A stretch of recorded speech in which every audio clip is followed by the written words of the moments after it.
多谢明俊来看伫美国的消息，总统蔡英文正式启程到中美洲，并且过境美国。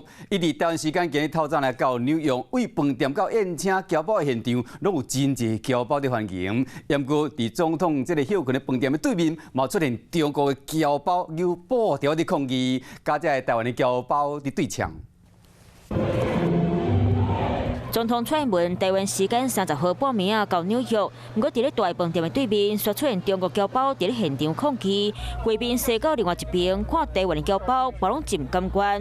民主的价值，自由的珍贵。除了来到总统大饭店给欢迎，蔡英文总统头一个公开行程，就是和侨胞食暗顿。楼口欢迎的部队，嘛为下午4点就伫咧排队。那外场热热气气，内场的侨胞更加热情。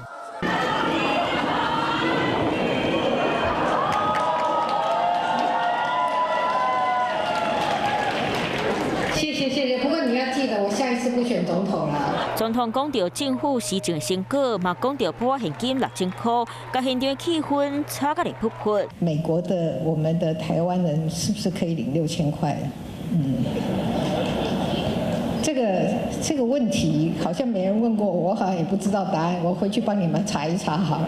真歹势，交民讲有这6000，大家去问看卖。不过这场暗会真侪头人，除了大使萧美琴，还有 AIT 新任主席罗森伯格，和纽约市州长莫菲，拢有来到现场。I mentioned to the president in private that long before, and we visited Taiwan on many occasions and made lifelong friends there. 纽约侨胞热情欢迎，不过这摆蔡总统只是过境，有侨胞就认为美国国会应该修法，后来请到副总统会当正式访问美国国会。我们希望起一个联署信，叫很多议员来联署这封信，来邀请蔡英文总统来美国DC访问。这样乔宴有侨民是希望未来我们的官员来到美国可以有更正式的名目，但这几年呢，台美关系确实有不少进展，因此蔡总统也将这份成绩归功给侨民。以上就是华视新闻记者张良浩、陈建达在纽约的